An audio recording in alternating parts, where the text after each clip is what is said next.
درود شریف وایي.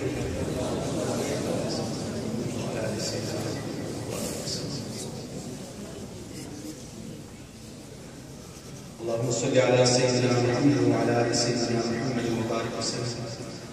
اللهم ربنا ظلمنا انفسنا وان لم تغفر لنا وترحمنا لنكونن من الخاسرين. رب اجعلني مقيم الصلاه من ذريتي ربنا وتقبل دعاء.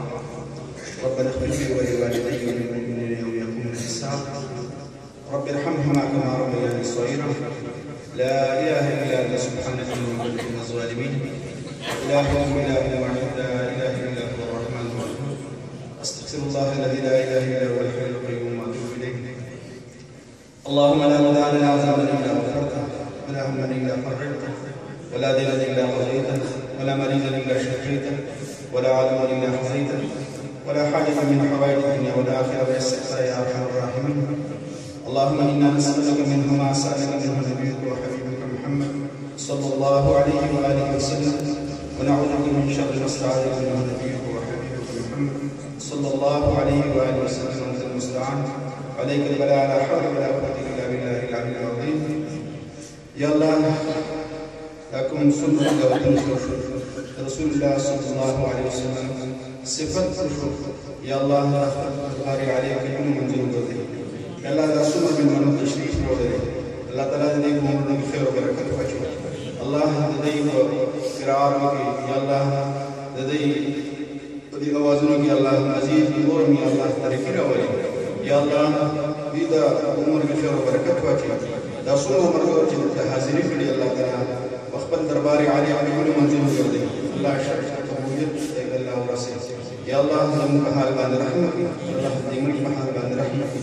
الله دا چې دا اجتماع منعقد کړی دا قاری صاحب او ډاکټر صاحب یا الله تعالی او دې جماعت او رسول الله په دې څومره خدمت کړی. الله تعالی ټول عمر کې خیر او برکت واچي. سبا کوم دستربندي کې دونګي دا الله په خیر او عافیت سره سره ورسي یا الله دې بچو په عمر کې خیر او برکت واچي. الله مزید زائد توفیق ورکړي. الله مزید زائد توفیق ورکړي یا الله دا جماعت دا مدرسه یا الله قیامت پورې قائم دائم وساتي. الله هر قسم غیبی اسباب مهیا کړي.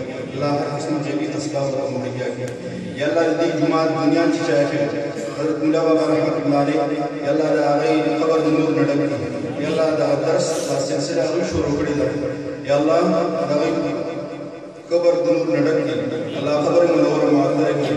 حافظ صاحب الله قبر منور معطر کړي. دې محله څومره مشران نور واشي نارینه زنانه واشي الله قبر د نور نډک.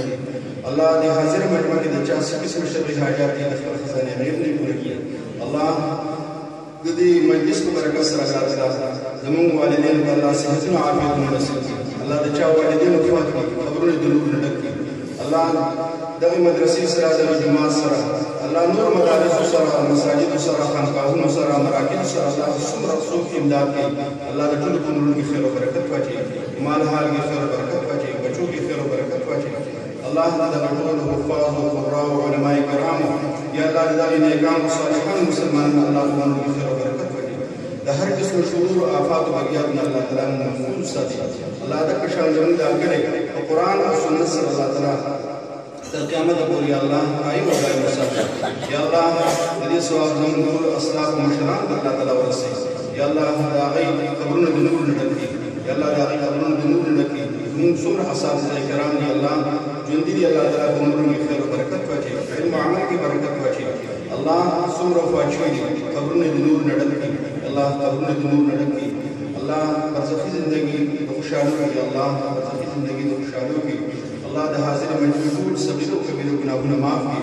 الله دا مجلس یا الله ستاد رضا د بردا مغفر راغون شي یا الله دې دربار عالیه کې درجه د قبولیت الله تعالی ورسي. الله درجه د قبولیت دې ورسي. الله سبا سور من مان راضي الله بخير او عافیت سره ورسي. یا الله دا اجتماع بخير او عافیت سره ورسي. الله بخير او عافیت سره ورسي. الله دې مسجد څومره اراکین یا الله دا څومره مقتدیان دي قاری صاحب دې عمر کې الله تعالی برکت واچي. الله دا شان دې الله دې توفیق مزید نور ورکړي. په دغه جماعت کې کتابونو سلسله دې شروع شي. الله دغه کلی یا الله تعالی شان په قرآن او سنت سره آباد ساتي دې مېلمنو کورونو کې خیر او برکت واچوي دې قراو کورونو کې خیر او برکت واچوي الله دې علماو کورونو کې خیر او برکت واچوي دغه عام مسلمانانو کورونو کې خیر او برکت واچوي الله موږ ټول ته د تشر توفیق راکړي چې خپل بچي قرآن ولولي الله ټول توفیق راکړي الله دې ټول بچي نیکان صالحان وکړي الله دې چا اولاد نشي نیک صالح اولاد ورکړي الله دې مخلوق شر نه محفوظ ساتي د ناصحي حدیثونو محفوظ ساتي الله دې زلزلونو محفوظ ساتي د مخلوق د وردر نه الله تعالی محفوظ ساتي خاتمه په ایمان باندې کې اللهم يسر مرادنا ويسر امورنا بجاه حبيبك ونبيك محمد النبي الامي صلى الله عليه وسلم. محترم